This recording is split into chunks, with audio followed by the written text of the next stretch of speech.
बटनी। यह एक ऑस्ट्रेलियाई कहानी है। इसे लिखा है फियोना मैकफार्लेन ने। इस कहानी का कथानक एक रेखीय है और यह बहुत कम समय में घटित होती है। कहानी के दो मुख्य पात्र हैं, एक प्राइमरी स्कूल की एक टीचर मिस लेविस और उनका एक प्रिय छात्र जोसेफ। वे दोनों ही अपनी कक्षा पर प्रभावी हैं। एक टीचर तो क्लास में प्रभावी होता ही है, लेकिन कुछ हद तक कोई छात्र भी क्लास को प्रभावित करता है। ऐसा ही एक छात्र है जोसेफ। यह कहानी मिस लेविस और जोसेफ के संबंधों के बारे में भी बात करती है। जोसेफ की खूबसूरती और उसके लंबे बाल मिस लेविस को अच्छे लगते हैं। जिस दिन का घटनाक्रम कहानी में बुना गया है, उस दिन बच्चे बटनी खेलना चाहते हैं। मिस लेविस उन्हें क्लास से बाहर लेकर जाती हैं और जोसेफ को अपने डेस्क ड्रॉवर से बटन लेने के लिए भेजती हैं। बटनी एक ऐसा खेल है जिसमें बच्चे वृत्त बनाकर खड़े होते हैं। तब मिस लेविस आदेशात्मक लहजे में उन्हें अपने हाथों की अंजुरी बांधकर आगे फैलाने और अपनी आंखें बंद कर लेने के लिए कहती हैं। एक बच्चा बटन अपने हाथ में लेकर गोले का चक्कर काटता है और बटन किसी एक के हाथ में दे देता है। चक्कर पूरा हो जाने पर बच्चे अंजुरी बंद करके आंखें खोलते हैं और कयास लगाने लगते हैं कि बटन किसके पास है। जिस बच्चे के पास बटन मिलती है वह दूसरा राउंड शुरू करता है। वह किसी दूसरे के हाथ में बटन देता है, लेकिन जोसेफ से सब प्यार करते हैं, इसलिए बटन घूम फिर कर उसके पास ही आ जाती है। लेकिन उस दिन गजब हो जाता है। कुछ राउंड खेल चलने के बाद जोसेफ बटन किसी के हाथ में ना देकर अपने मुंह में डाल लेता है। उसके बाद क्या होता है? बटन को लेकर बच्चे कैसा बखेड़ा खड़ा करते हैं। कहानी इसी के बारे में है। मैंने इसे अंग्रेजी से हिंदी में रूपांतरित किया है, तो चलिए अब मेरे ही स्वर में सुनिए कहानी का हिंदी वर्जन। बच्चे बटनी खेलना चाहते थे, इसलिए मिस लेविस ने कहा, चलो ठीक है, और उन्होंने एक लय के साथ 5 बार ताली बजाई, जिसका मतलब था कि बिना कोई हुल्लड़ किए बच्चों को भी वैसा ही करना है। सारे बच्चों ने शांतिपूर्वक बिना शोर शराबे के उनकी नकल उतार दी। तो मिस लेविस ने कहा, ठीक है, और इसके साथ ही उनके चेहरे पर मुस्कान बिखर गई, जैसे उन्होंने बड़े जतन से उसे दोपहर के इसी खाली समय के लिए सहेज कर रखा था। चलो फिर हम खेलते हैं। जोसेफ, जाओ बटन लेकर आओ। मिस लेविस ने जैसे ही जोसेफ का नाम लिया तो सभी बच्चों के मुंह से एक दबी सी आह निकल गई, लेकिन सबने उनके निर्णय को मंजूर किया। दरअसल कोई काम करने के लिए मिस लेविस जिस बच्चे का नाम ले लेती थी, वह दर्जे के सारे बच्चों की नज़र में खास हो जाता था। जोसेफ मिस लेविस का सबसे प्रिय छात्र था, इसलिए कोई भी काम हो उसे करने के लिए मिस लेविस अक्सर जोसेफ का ही नाम लेती थीं। जोसेफ कक्षा में सबसे खूबसूरत था। वह एक सुगठित शरीर वाला और सुंदर विचारों वाला लड़का था। उसके बाल सीधे और लंबे थे जो उसके कंधों को छूते थे। मिस लेविस के डेस्क ड्रॉवर की तरफ जाते हुए सभी बच्चे उसे देखने लगे। ड्रेस पहनने का उसका ढंग जेंटलमैन की तरह होता था, लेकिन साथ ही साथ कैजुअल भी दिखता था। वह खूबसूरत था, लेकिन दयालु था। वह सबका ध्यान रखता था, इसलिए सभी बच्चे उससे प्यार करते थे। बटन मिस लेविस के डेस्क के ऊपरी ड्रॉवर में दाहिनी तरफ के कोने में टिन के एक डिब्बे में रखी होती थी। जब जोसेफ ड्रॉवर खोल रहा था तो सारे बच्चे उसके खुलने की आ रही आवाज़ कान लगाकर सुन रहे थे। वह उन्हें बहुत प्यारी लगती थी, क्योंकि ड्रॉवर खुलने का मतलब था कि उसमें से खेल का कोई ना कोई सामान निकलेगा। जो भी बच्चा ड्रॉअर से सामान निकाल कर लाता था उसके लिए सबके दिलों में प्यार उमड़ आता था।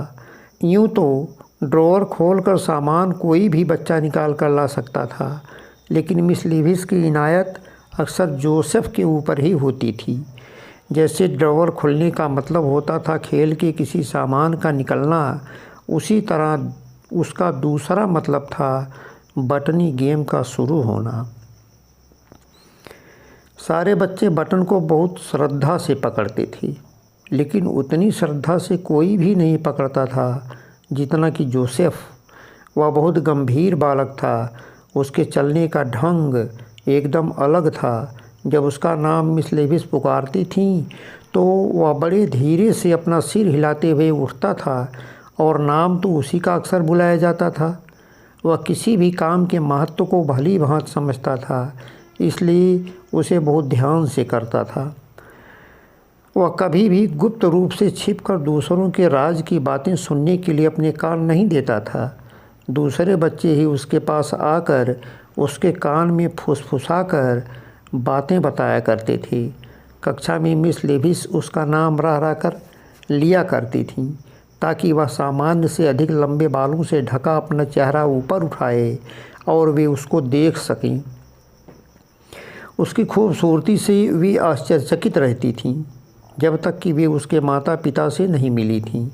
उसकी माँ वियतनाम की रहने वाली थीं और उसके पिता पोलैंड के निवासी थे। एक दिन जब जोसेफ येलो कलर की बटन अपनी हथेली पर रखे हुए था तो मिस लेविस उसे देखने में इस कदर खो गईं कि उनका सरसों के रंग का कार्डिगन सरक कर नीचे गिर गया। और यह तब हुआ जबकि ठंडी का दिन था। बटन तो सस्ती किस्म की येलो प्लास्टिक की बनी हुई थी, लेकिन वह बच्चों की जीवन धारा से जुड़ी हुई थी। जब जोसेफ बटन लेकर बच्चों के पास आ जाता था तो बच्चे सांसें रोककर कभी बटन को देखते थे तो कभी जोसेफ को।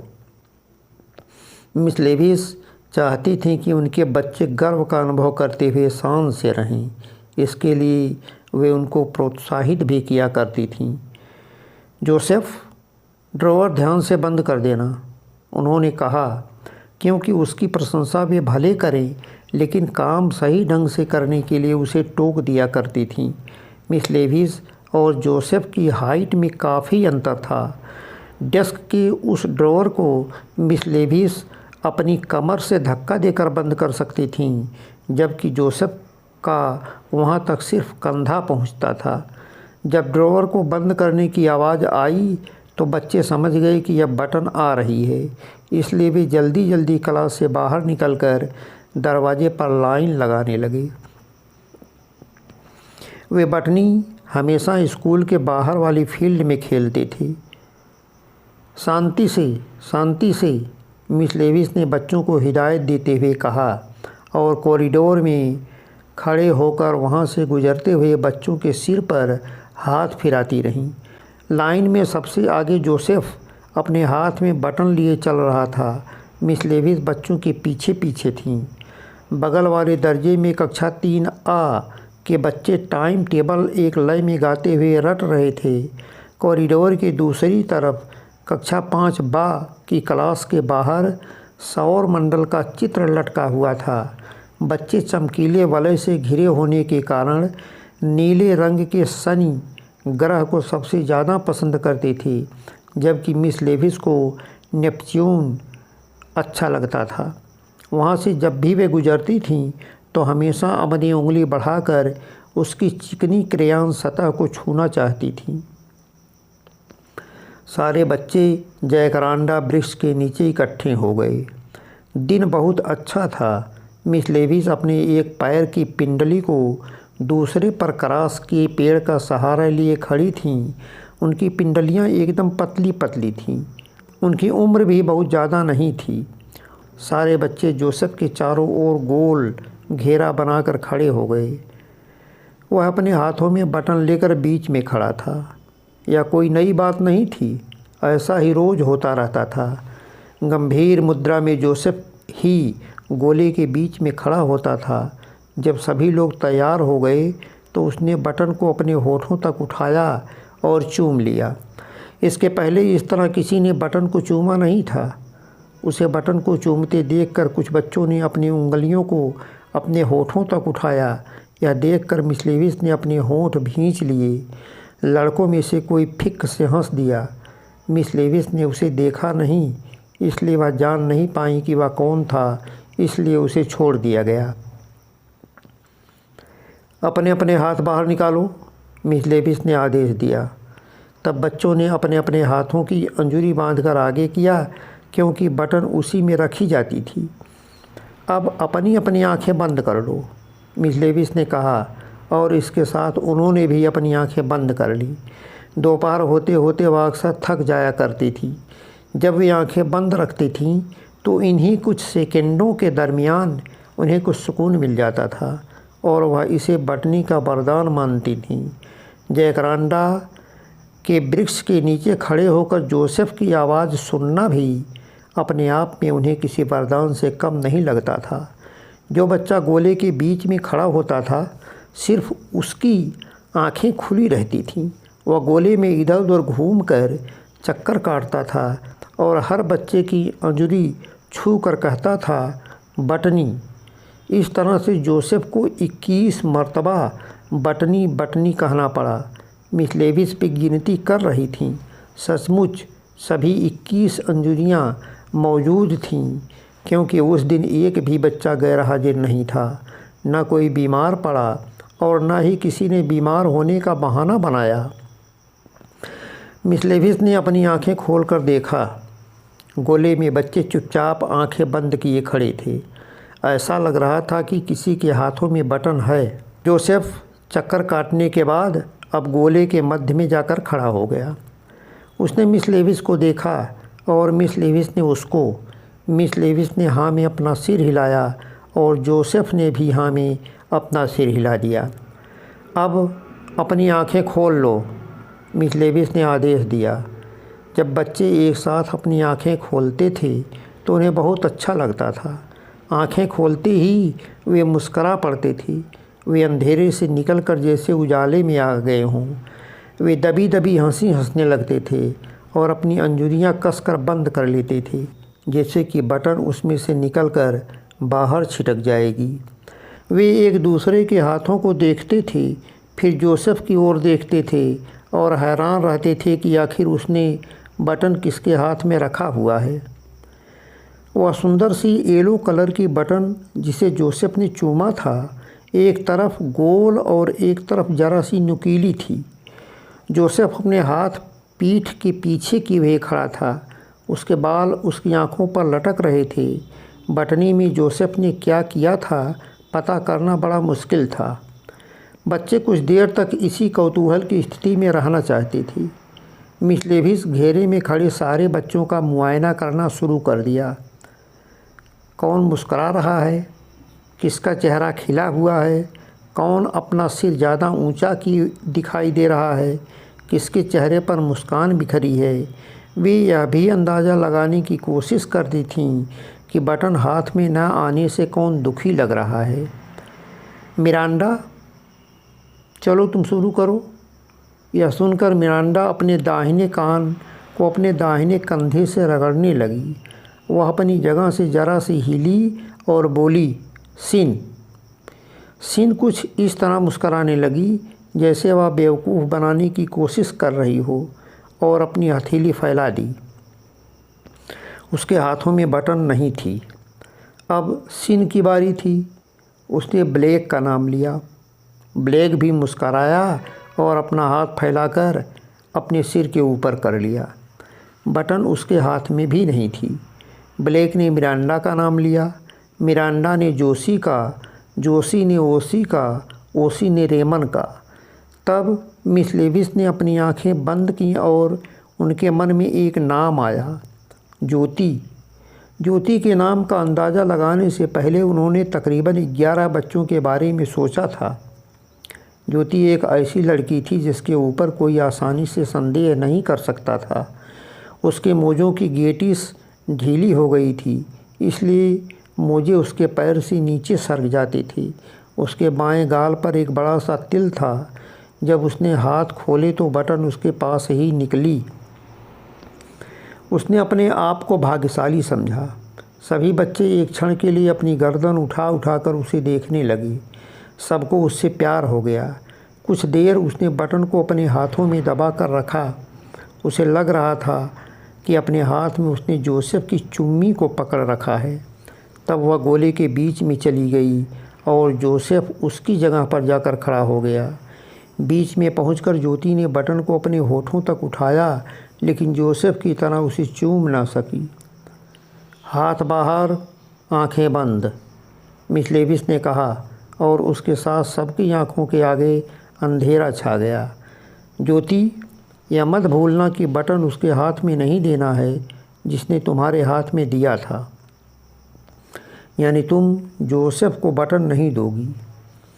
गेम के हर चक्कर की शुरुआत में बच्चों को यह याद दिलाना ज़रूरी पड़ता था, अन्यथा की स्थिति में अवसर पाते ही वे बटन जोसेफ के हाथ में रख सकते थे। ज्योति ने बटन ओरकी के हाथ में दिया, ओरकी ने जोसेफ के हाथ में, जोसेफ ने मिली के हाथ में, और मिली ने मिरांडा के हाथ में, और फिर मिरांडा ने जोसेफ के हाथ में बटन को रख दिया। इस तरह से बटन घूम फिरकर जोसेफ के हाथ में आती रहती थी। दोपहर में धूप और तेज़ हो गई। ऊपर आसमान में इधर उधर हवाई जहाज़ उड़ते नज़र आ रहे थे। जयकरांडा के फूल झर रहे थे।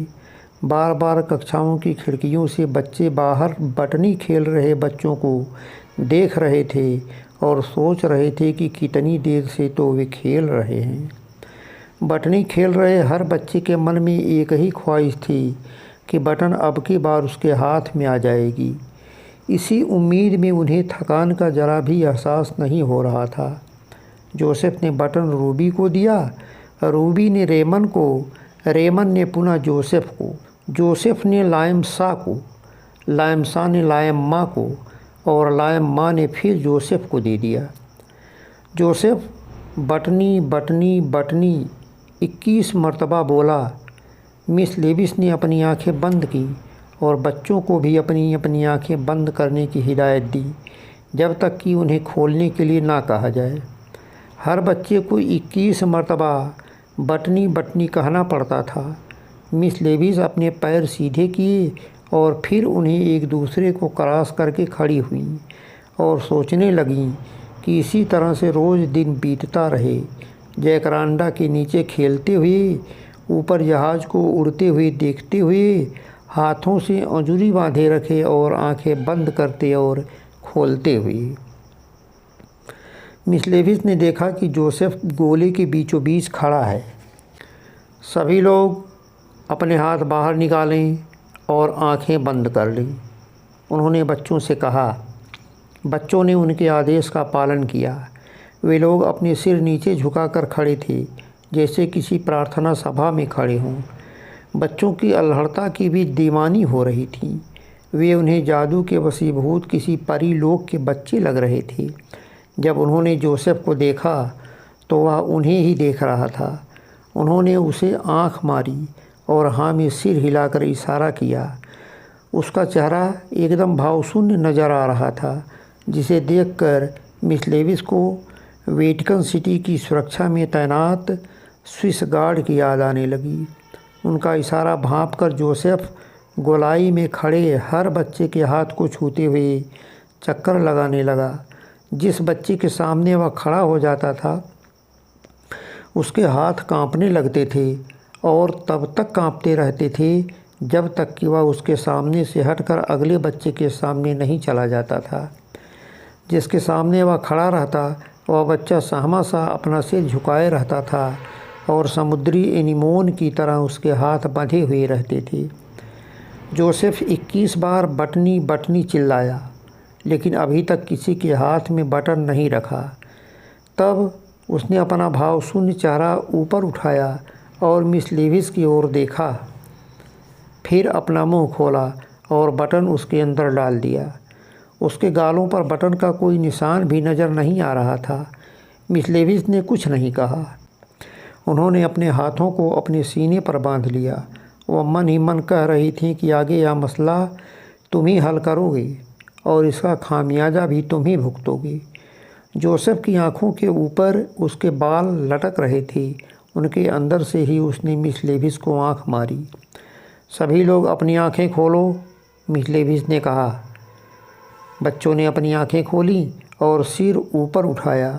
सारे बच्चे एक साथ मुस्करा पड़े और कयास लगाना शुरू किया कि बटन किसके हाथ में होगी। फीबी, रूबी, ऊषा, हार्की, ब्लेक, बच्चों के नाम एक एक करके पुकारे जा रहे थे और जिसका नाम पुकारा जाता जोसेफ उसकी तरफ मुड़कर इस तरह से देखने लगता जैसे वह इंतज़ार में रहता था कि वह शायद बटन निकाल कर दे दे।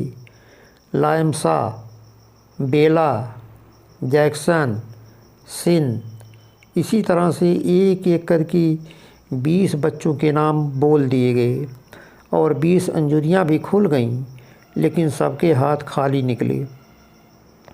अब केवल एक बच्ची रह गई, ज्योति। वह अभी भी अपनी अंजुरी बांधे मायूसी से मुस्कुराती हुई खड़ी थी।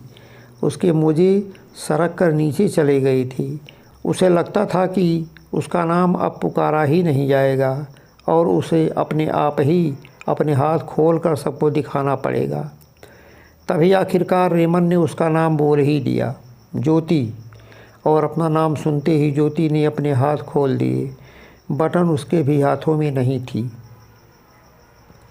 यह देखकर गोले में खड़े सारे बच्चे हंस दिए। मिस लेविस को लगा कि बच्चों को प्रैक्टिकल जोक्स पसंद नहीं, क्योंकि उनकी हंसी कुछ अलग तरह की थी, एक ख़ास तरह की थी जिसे हो हल्ला या हुल्लड़ कहते हैं। रेमन ज्योति के पास गया और उसकी कलाइयाँ पकड़ ली और बटन खोजने लगा जैसे उसने कहीं छुपा कर रख दिया हो। सारे लोग इस समय केवल ज्योति को देख रहे थे। जोसेफ की तरफ किसी की निगाह नहीं थी। सबकी निगाहें सिर्फ ज्योति की तरफ थी। उसके गाल के तिल पर थीं, उसकी ठोड़ी के ऊपर लगी मिट्टी के दाग पर थीं, उसके भद्दे दांतों की तरफ थीं। लगता था ज्योति शर्म से रो पड़ेगी। घृणापूर्वक झटकते हुए रेमन ने उसकी कलाइयाँ छोड़ दी तो ज्योति और जोसेफ को छोड़कर सारे बच्चे ज़ोर ज़ोर से हुल्लड़ मचाने लगे। वे ज़मीन पर ज़ोर ज़ोर से पैर पटकने लगे और घासों को तहस नहस करने लगे। इस दौरान उन्होंने गोले में खड़े रहने का भी ख्याल नहीं रखा, अपनी यूनिफॉर्म का भी ध्यान नहीं रखा और अपनी नज़र ऊपर उठाकर जयकरांडा की टहनियों को देखने लगे, जैसे कि बटन वहीं किसी टहनी पर चिपकी पड़ी है। गोला बिखर गया था। सारे बच्चे इधर उधर हो गए थे और क्लास में बैठे हुए बच्चे खिड़कियों से उन्हें देख रहे थे। मिस लेविस ने देखा कि जोसेफ अपनी जगह मुंह बंद किए खड़ा था। उसने अपने हाथों को पीठ के पीछे बांध रखा था। ऐसा लग रहा था जैसे वह अपनी जगह अभी भी गोले के बीचों बीच कुछ देर और खड़े रहना चाहता है। यह जो लड़का है ना, अपनी तरह का अकेला है, मिस लेविस ने अपने मन में सोचा और पेड़ के पास से हटकर थोड़ी दूर चली गई। वे जोसेफ से मुंह खोलकर बटन दिखाने के लिए कहना चाहती थी।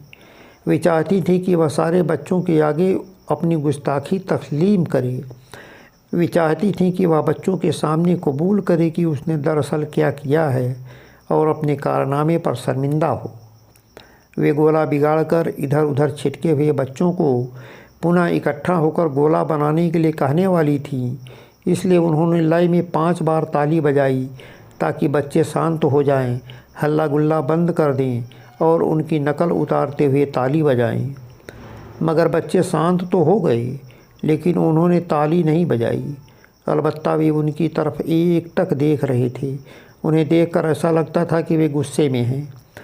मिस लेविस कुछ कहती कि बच्चे उनकी तरफ बढ़ने लगे। सबसे पहले रेमन उनके पास गया और उनकी पॉकेट टटोलने लगा। इसके बाद रूबी गई और मिस लेविस के पैरों के पास घासों को ध्यान से देखने लगी, जैसे कि मिस लेविस बटन को वहीं कहीं गिरा दी हो।